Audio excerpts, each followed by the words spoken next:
I am thrilled to be with you today remotely. When all of this started happening, one of the first things I thought of was, what were we going to do when we wouldn't get to have an admitted Seahawk Day in person? And I think this is a great chance to bring some of the engagement, to answer some of your questions, to let you meet some folks from St. Mary's, even though we are all sort of living in our homes for the most part right now.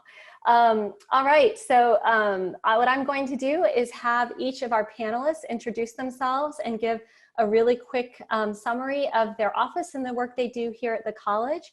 And then what I will do is pose some questions that we've collected from parents in the past that we know you likely would want to have answers to. And so we'll go through some of those overarching questions, and then we'll turn to the questions that you're posting in the chat. So Joanne, do you want to get us started with introductions? Certainly. Good morning, everybody. I'm Joanne Goldwater. I'm the Associate Dean for Retention and Student Success. I've been at the school since 1993. Love being here. I'm also an instructor of sign language here on campus. I'm also a former parent of a student, so I understand where the parents are coming from right now.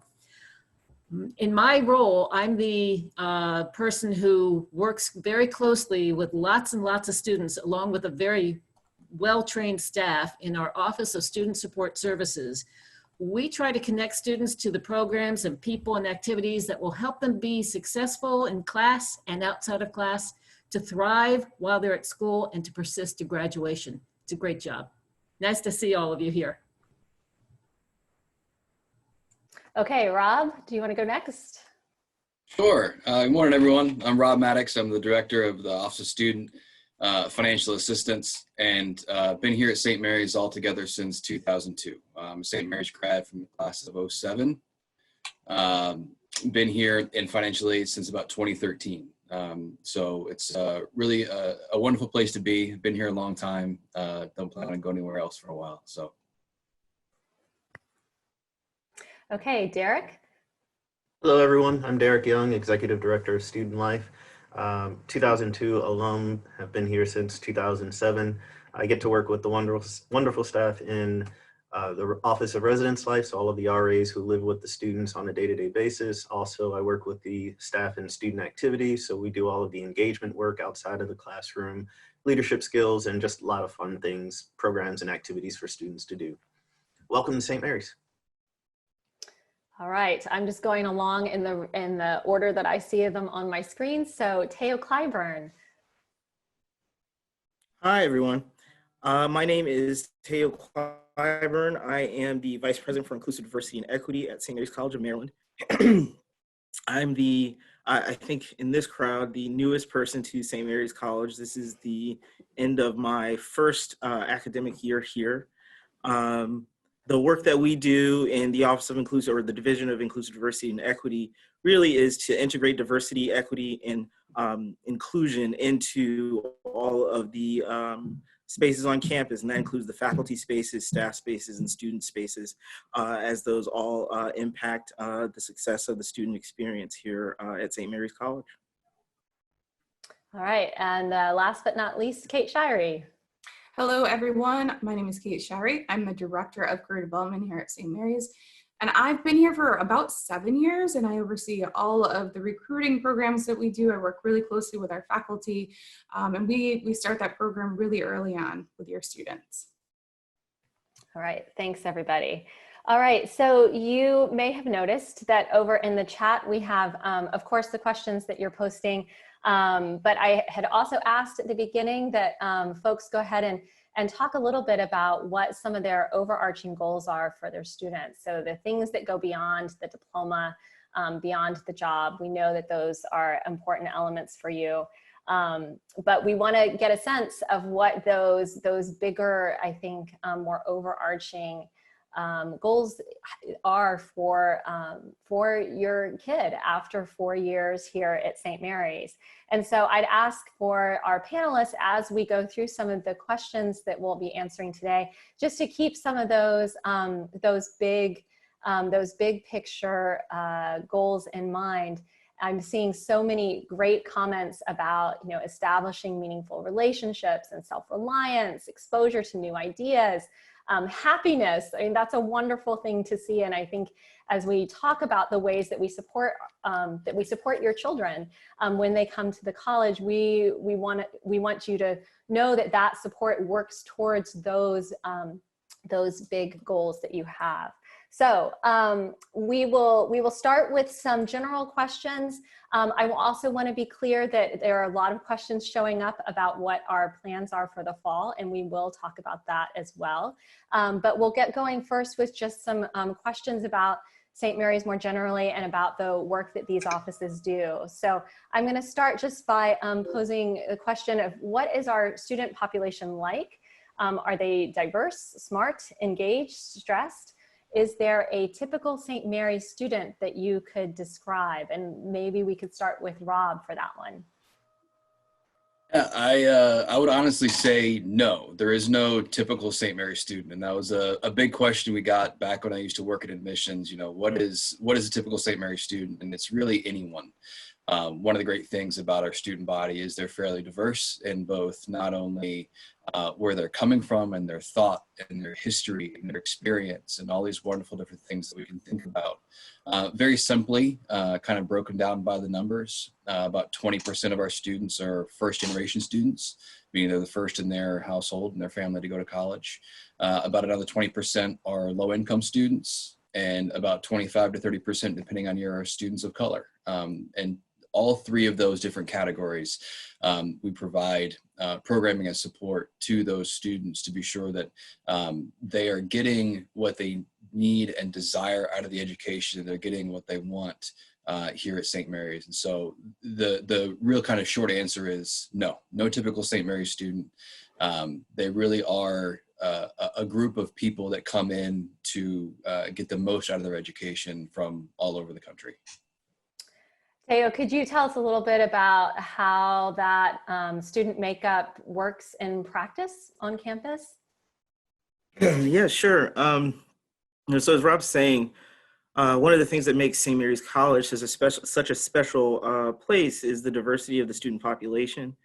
And a very important part of what happens at St. Mary's College is that students have opportunities to engage with others whose identities and whose life experiences greatly differ from their own.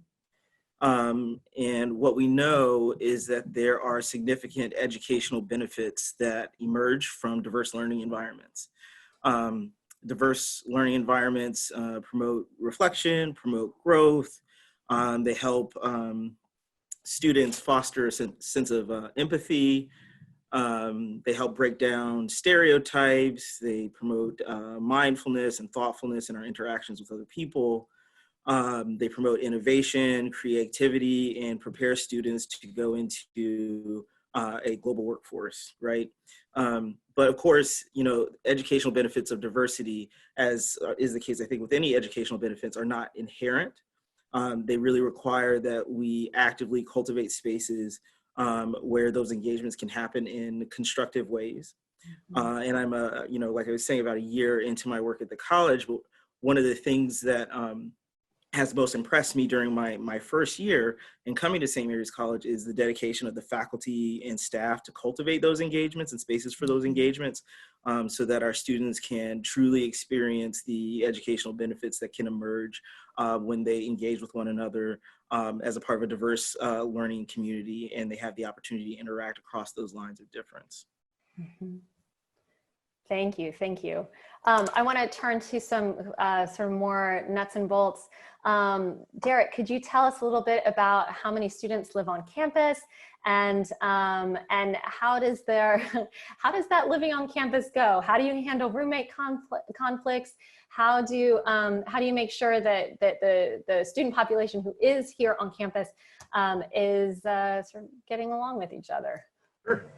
We currently have about 1,150 students living on campus. It's a small, tight-knit community. Most of our students at St. Mary's do live on campus. In terms of how do we keep them happy and engaged and getting along, I think for first-year students, starting with once you find out who your roommate is, or if you already know who you want to live with, start communicating honestly about who you are and the type of environment that you want to have in your living quarters. If you stay up late, you should be honest with your roommate and let them know that, so that you can come up with a sort of a contract early on about how you want to live together. And then continue that communication as you live together with your roommates, your suite mates, and those around you. I think as long as there's a lot of communication, you can work through most issues. But if not, we have RAs in each building, 7 RAs in each building that can help work through those initial issues. And if you still can't resolve those, we have professional staff who can sit down and try to work through those issues with you. And Derek, could you say again, what's the percentage of students who live on campus? It's about 80% of our students live on campus. So Teo, I know you talked a little bit about the faculty's commitment to the St. Mary's community. Could you tell us a little bit about how you found the student community to be like? What's the campus culture that you've observed since you've joined us in the past year? Yeah, so I would contribute 2 thoughts, I think, around campus culture. And the first one was, one of the things that attracted me to St. Mary's College was the St. Mary's Way, which is the college's very powerful value statement that includes as core values diversity, inclusivity, civility, creativity, innovation, intellectual curiosity. And those are the values that are integral to a liberal arts experience, and certainly are the values that shape and guide the culture of St. Mary's College. And that's not to say that we don't have our challenges, but it is, I think, very important for an institution to have a core to come back to when it does have its challenges. And I feel very much that I see the St. Mary's Way sort of guiding what we do across spaces, in the faculty space, the staff space, and the student spaces. Mm-hmm. The other thing that I'd add is, in my time here, one of the things I found most special about the institution is the way that faculty and staff empower students to help shape the campus culture. Mm-hmm. That they want to be a part of, and so sort of being a part of the change that you want to see. And so through engagement with student groups and collaborative work that I see happening between students and faculty, students and staff, and across student organizations, I think that students are empowered and very strongly encouraged to take an active role in shaping the culture of St. Mary's College. And I find that to be something that's very special, that contributes greatly to sort of the interconnectedness of the campus that I've come to value since I've been here. I will say, if I can, it's been amazing to see how, being at St. Mary's as long as I have, the ways in which students have changed how campus functions from a standpoint of physical functionality and the way things have changed, to the green power initiatives that took place back in the early 2000s.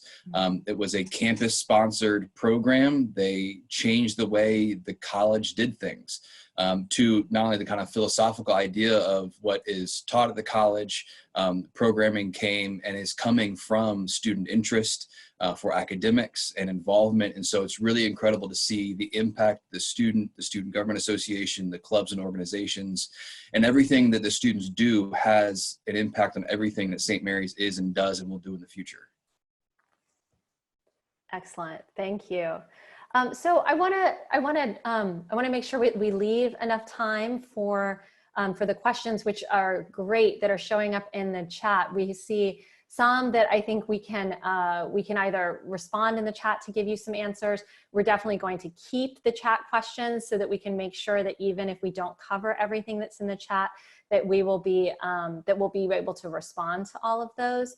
But before we start turning to the chat, I do want to give both Joanne and Kate a chance to talk a little bit. And I thought, Joanne, if you could tell us a little bit about the ways that the college sort of operates to make sure that students are safe, there are safety protections in place.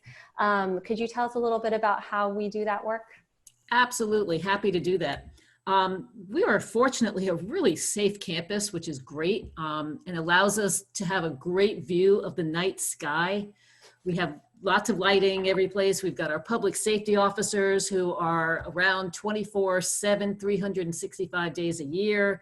They come into the residences, they go through all the academic buildings, they build relationships with our students. So I think that's really cool. We also have our emergency response team, which has been particularly busy lately, along with our senior leadership, and for that matter, the entire faculty and staff working very closely together to deal with our current situation. And I think we're doing a really good job. We're providing a lot of support for our students, the students who are still on campus because they don't have a safe place to go to at home. They are being well taken care of. They have access to food. They have access to all the support services.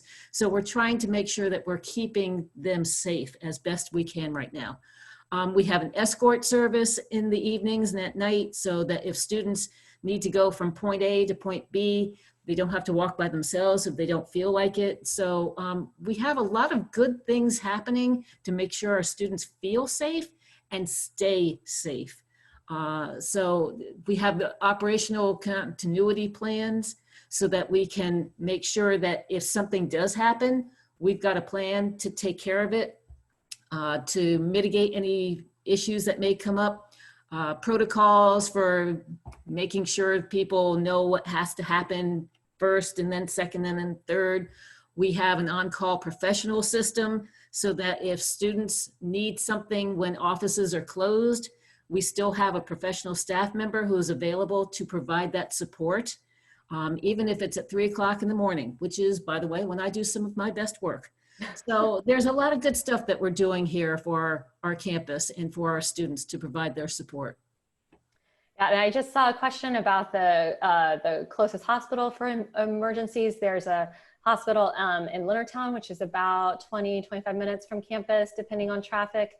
We do have traffic down here. If you haven't been down here, that is one of the surprises of our area, is that there can be traffic even though we're very rural. And then there are, in addition to our wellness center that is on campus and available during sort of regular business hours, we also have, there are various sorts of urgent care facilities that are close to campus. The thing that this seems like the moment to maybe talk a little bit about the fall, which I know is on everyone's mind. I think part of what Joanne is telling us about our response teams that help to deal with crises if they do arise, that has certainly, we have seen that in action since the pandemic really started to affect our daily operations. And I think I, for one, have been, and I think everyone on the panel would agree, have been really so inspired by the work that faculty and staff have been doing with our students to reach out to them to make sure that they have what they need to stay connected. So we've been sending Google Chromebooks, and we've been sending jetpacks, and we've been making sure that students can resolve any tech issues that they might have so that they can participate in classes remotely when they need to, that they can get their work done. And we've been giving them a lot of opportunities to get in touch with offices, to send, to respond to a survey and say, I want to hear from the registrar, I want to hear from Student Support Services or our Office of Financial Support. And so those, through that kind of activity, I think we've been able to approximate the kind of engagement, the kind of support that we give to our students when they are here on campus. So as for the fall, we are, of course, hoping for business as usual. I think there's probably not a college in the country that isn't hoping that we will be able to open as usual in the fall and have our students here with us on campus. I know many of us miss our students. We miss being on campus with them, and we miss being in the classroom with them. I think we're doing a lot of quick sort of adaptation and learning to move our classes online.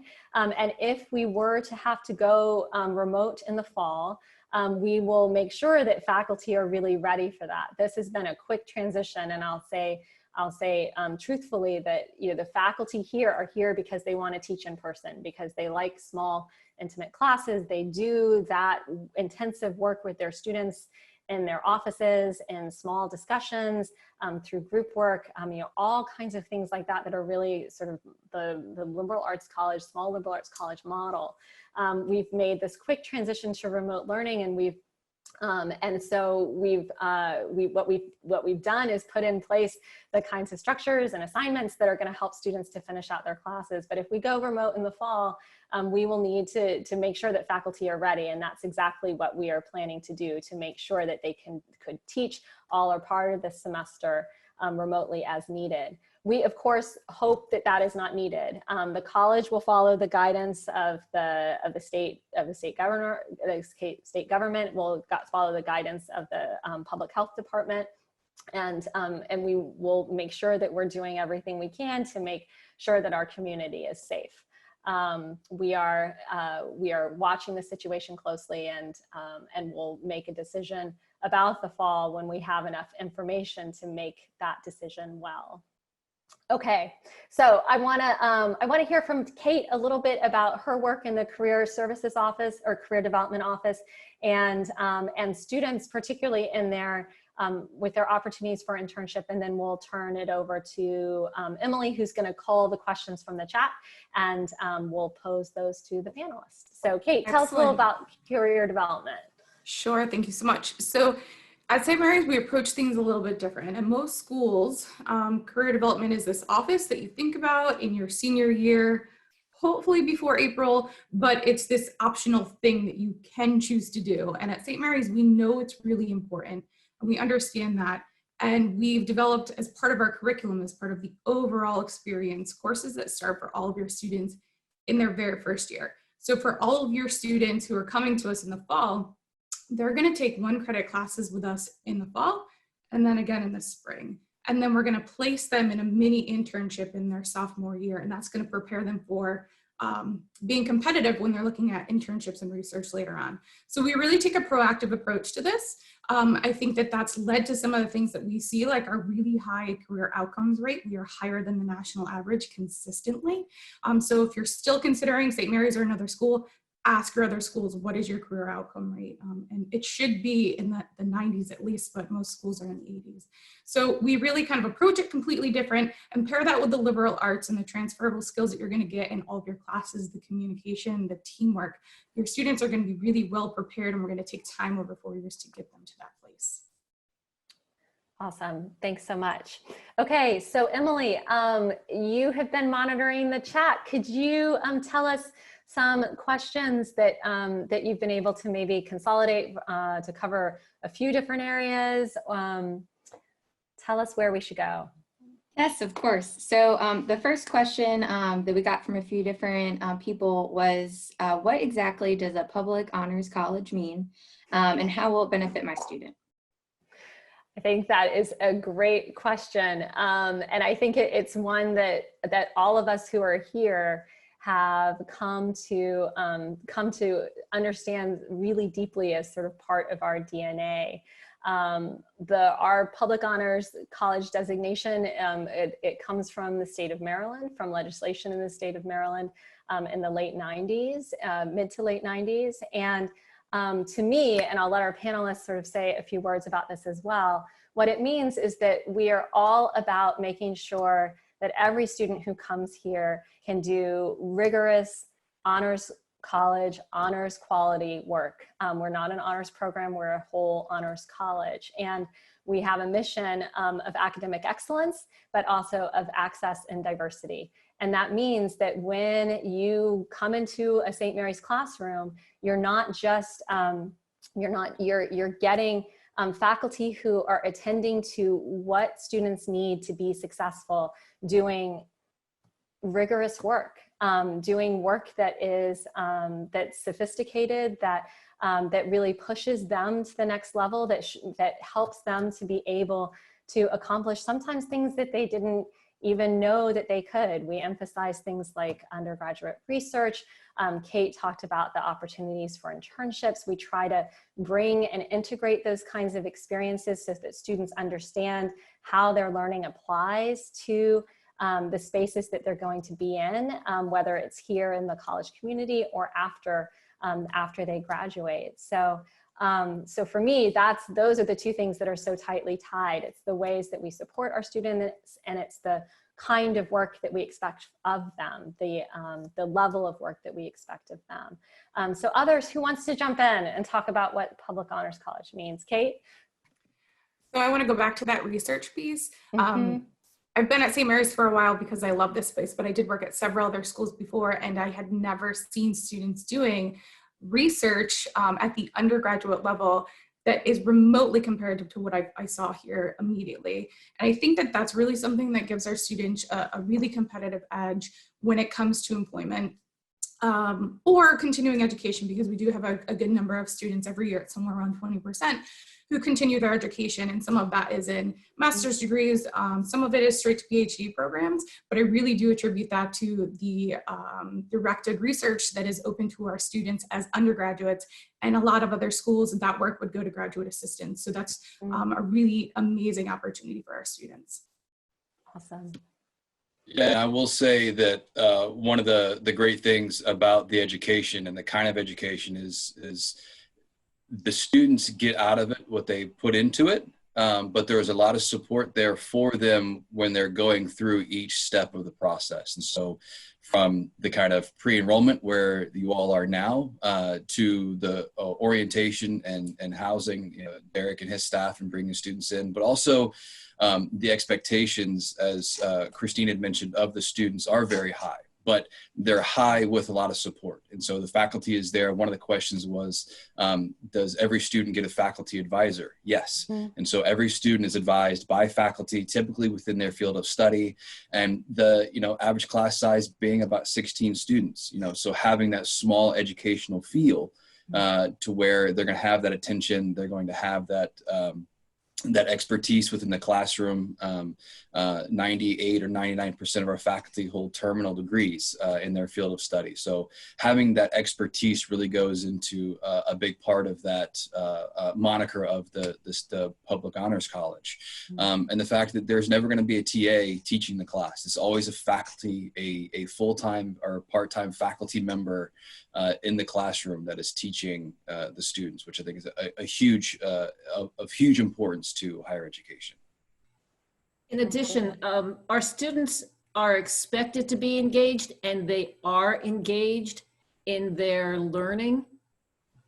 They're very active in that regard, and also in their student leadership development opportunities. They are very engaged in that. We have so many clubs and organizations and opportunities for them to develop those leadership skills, which are part of being at the Public Honors College. I also like to think of us as being similar to a small private school, but with a public school cost. So they get all the advantages of the individual attention and the focus and the research opportunities and the internships and the study abroad opportunities and all of that. And they're paying a much lower cost for it than they would if they were to go to a private school. So it's the best of all worlds. And if you're wondering how the national kind of enters into this Public Honors College equation, we are the number 5 ranked public liberal arts college by US News and World Report. Those others that are ahead of us are military or military-like schools. And so in terms of being a public liberal arts college that has this honors identity, we are the top of that list once you take out the military academies, which we don't really see as doing the same kind of work that we do here at St. Mary's. Emily, what do you want us to go to next? Okay, so my questions are on this screen. So if you see me looking over here, that's why. Excuse me. So our next question, I know a lot of people are wondering about housing. So can we talk a little bit about what the housing process will look like and what the roommate selection process will look like, and maybe talk a little bit about moving in and like what that will look like. Do we have a date selected? I think I saw a question too about, does everybody have a roommate, or are there some people who don't? And this is obviously all in Derek's wheelhouse. Yeah, so most of our students, the majority of first-year students will have a roommate. We do hold single rooms for students with a medical accommodation, but the vast majority of students will have a roommate while here at St. Mary's. Towards your senior year, you might be able to get into an apartment where you get your own room.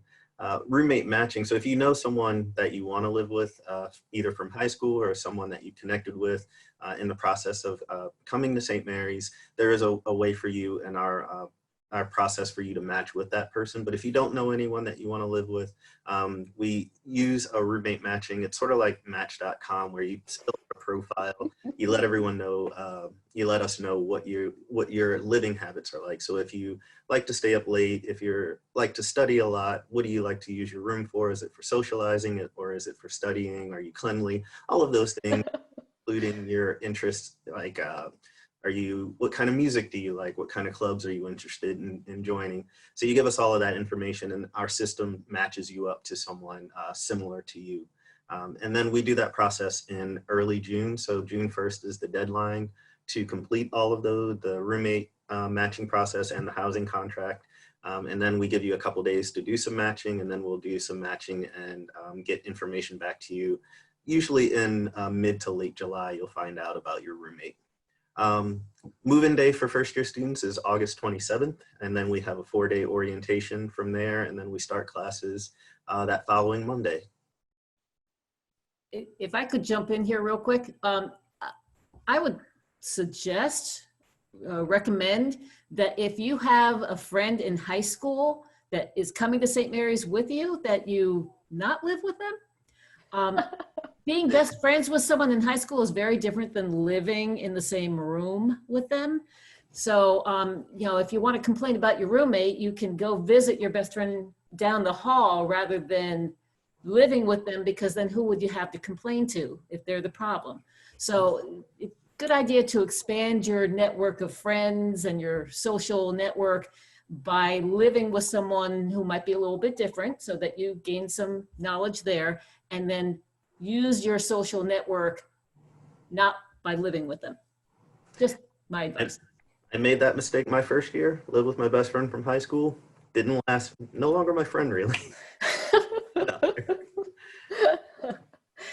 Yeah, I think one of the things we're continually reminded of being at a residential college is the impact that those kinds of experiences have on students' growth. And going back to some of those ideas that were popping up about what is it that you want your kid to experience while they're here, that residential experience is part of where that happens. And it certainly ties back to what Teo was discussing about the ways that students shape their community. But it's also, I think, how students really learn to move their social skills from an online environment into a one that's real. We want students to be able to talk to each other, to be able to talk to their professors, to have meaningful conversations that are face-to-face.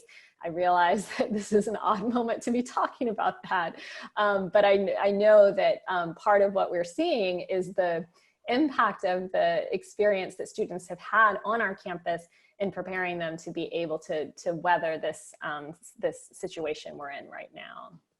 Emily, what should we go to next?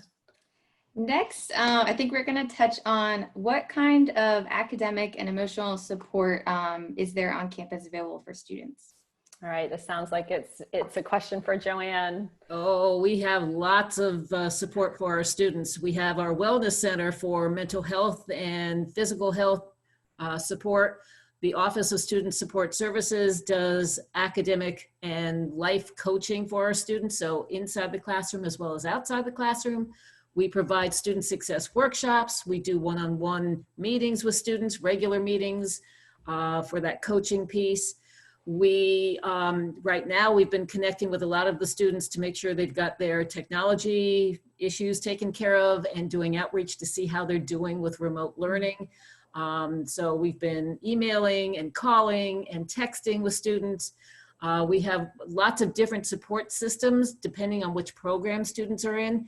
Our international education program, for example, they are doing a lot of outreach with our students who were studying abroad and who are now back in the States. And they're also working with our students who are from other countries who are still here. So they're making connections there. I like to refer to something that I call the 4-3-2-1 action plan for success.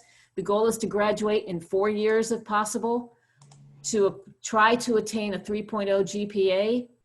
To do that, you need to study for 2 hours for every 1 hour of class or lab that you're in, and then to be involved with at least one recurring activity to kind of let your hair down, stress reduction for every semester. So if you do that one recurring activity and you study 2 hours for every 1 hour of class or lab, you're more likely to get that 3.0 and graduate in 4 years.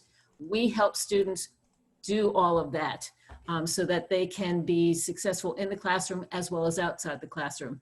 The Career Development Center, the Office of Residence Life, Student Activities, all of these areas are very much involved in providing that kind of outside the classroom support. Faculty advisors, the professors with their office hours, and they love when students come to meet with them. Otherwise, they're just sitting in their office, you know, talking to themselves, which isn't necessarily a bad thing. But it's a good idea for students to go visit with their professors. If they have any kinds of issues, problems, they don't understand a concept, they can talk to their professors. We provide tutoring for students in a number of our classes. The teaching assistants who are there to provide outside of the classroom support. They meet with students on a regular basis. So we've got a lot of academic systems in place to provide support for our students. So I've seen come up questions about jobs and work study. So I'm wondering if Kate or Rob, if you could talk about how on-campus employment fits in with some of what Joanne was discussing in terms of supporting our students. Yeah, so I actually want to piggyback one thing off of what Joanne said. Sure. That rolls into that nicely. So on top of all of the experts and all of the opportunities for students to get support from professionals, students all have an RA if they're living on campus. They all have a mentor in their core 101 class, and then they all have a mentor in their career development class as first year. So those are students that they can go to and say, I have this thing and I don't know where to go, or what are your thoughts on this? And it's kind of a different approach. So that's another layer of that. And of course, for about half of the students I just mentioned, that's on-campus employment. The vast majority of students do end up working on campus. I strongly encourage students to work on campus. It's another opportunity to connect with other students, to have another professional support in place. It's a consistent activity. Obviously, it's a little bit of money, so that's nice. Now, Rob can talk a little bit about federal work study. That is certainly an opportunity for some students, but there are plenty of opportunities in addition to that for students to work. All of the on-campus jobs are posted in our online system. It's called Hire SMCM. Once students are enrolled, they automatically have an account in that system. Generally, the positions aren't going to be posted until mid-August, so there's not really a point in getting in there and looking at those quite yet. But in truth, most students, by the time they're sophomores or juniors, will pick up 2 or 3 jobs if they like doing it, because again, it's that extra social interaction. And there's jobs really that are very diverse. So if you want to have a job where you can just sit, chill, do some reading, homework, that job exists. If you want a job where you can work on a specific skill set that's related to your major and you want to get in a lab, that job exists. We also have on-campus internships, and all of that is managed through the Career Center. So students will get an introduction to that in that first year, but that's something that if students, whether they have worked before or not, they should work in college. Yeah, we'll say that last academic year, so the 18-19 year, we had almost 600 students working on campus. And as Kate mentioned, any number of different kind of jobs. One of the ones that I always think is very funny is, the science department needs someone to take care of the rats and the rat cages. They hire students to do that. But the Federal Work Study program is something that is included for those of you who are eligible, included within your financial assistance notification. And so any student that has that will have an additional section in Hire SMCM where they'll apply specifically for those work study positions. Students can only have one of those at a time per year, but that doesn't mean they can't have, as Kate mentioned, more than one position in either that academic year or in the future as well. We recommend that students who are in the work study program don't work more than 20 hours a week. Typically it's closer to about 10 hours a week, because their kind of main priority should be going to class and working on their studies, doing homework, as Joanne mentioned, studying 2 hours for every hour in class. So it adds up pretty quickly. But the biggest piece of the photo work study program is there is a limited number of funds that they can earn through that program specifically for work study. That does not go into the other jobs and other positions on campus. But that runs through our office, so they'll have paperwork for us, but then they'll have other paperwork for other positions, but they all go through the higher SMCM to submit their resumes, their class schedules, as well as schedule interviews with their supervisor, who would be their supervisor coming up for that session. Mm-hmm. I do want to add that we recognize that what happens outside the classroom impacts what happens inside the classroom and vice versa. So we want to make sure that students are in the classroom at their optimum level to learn. We do know that a number of our students have mental health issues, depression, anxiety. We're seeing more and more of that as each year passes. Our wellness center is very well staffed to provide that kind of support for our students. We also have a very active Office of Accessibility Services so that students will be on a level playing field when they come in to St. Mary's, so that they can access the classroom and hopefully be successful here. All right, Emily, I know we're getting closer to noon. Do we have time for another question or two? Yes, so I have, there's a few specific questions that I thought I might hit on really quickly. So when it comes to, there's some questions about if we guarantee housing all 4 years, and we do guarantee housing.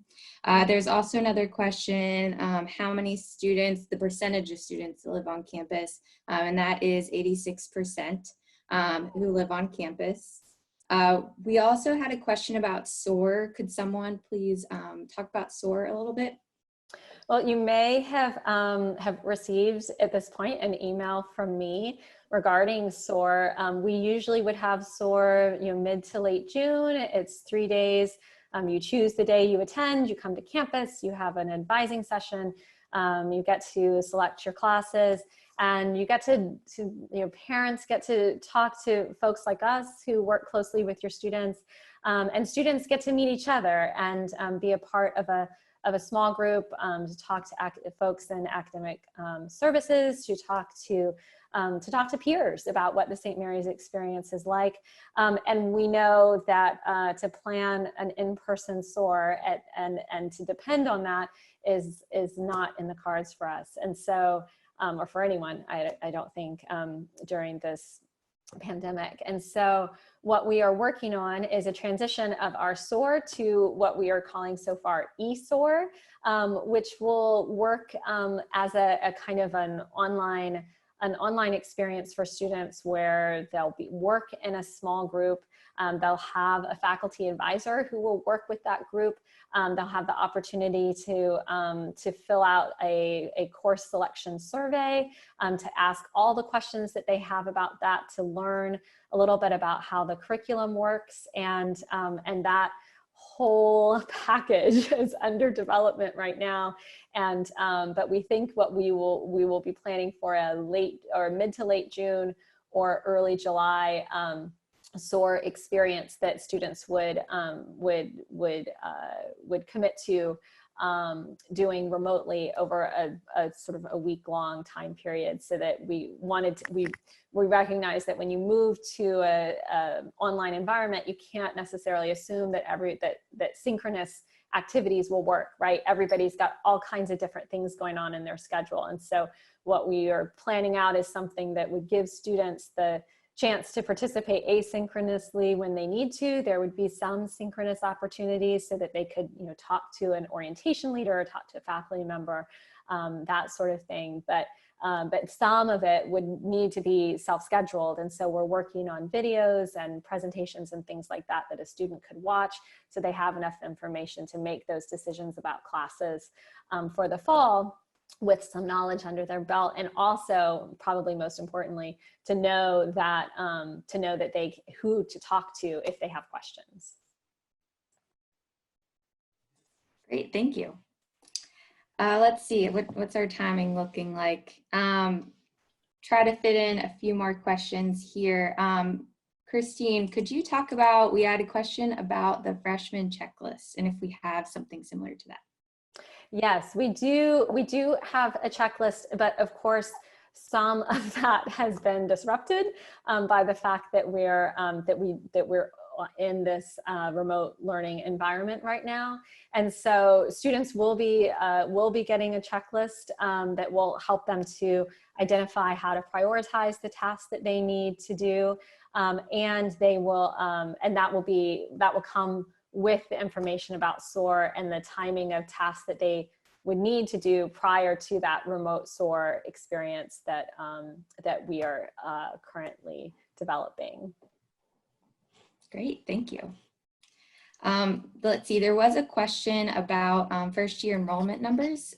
So right now we are running about 25 to 30% ahead of last year. And that's after receiving our second largest application pool in the history of the college. We also had a few questions about, let's see, about room and board plus meal plan. And if, you know, this goes up, if we end up being online next semester, how will that affect the room and board pay and things like that?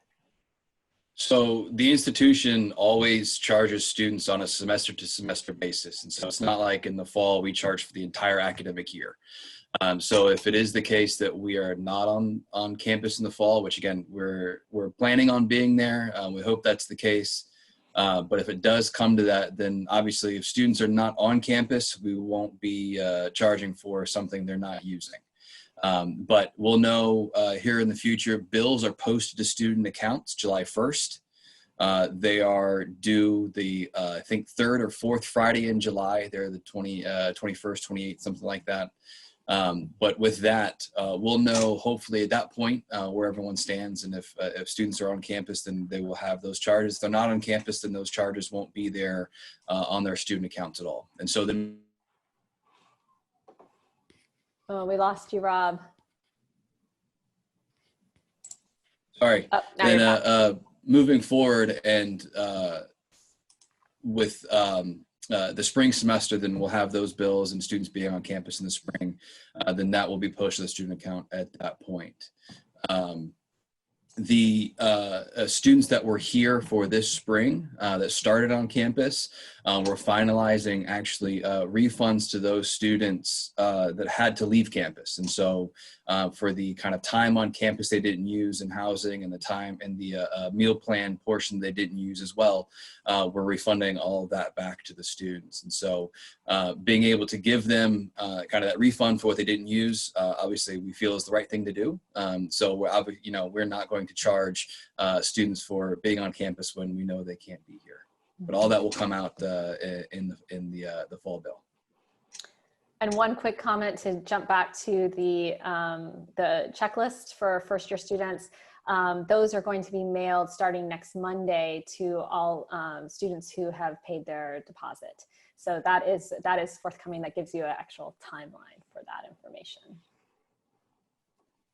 I'm going to do one last question to end on sort of a fun note. We did get a question about what is the social life on the weekends on and off campus? Like what kind of fun things are there to do around campus?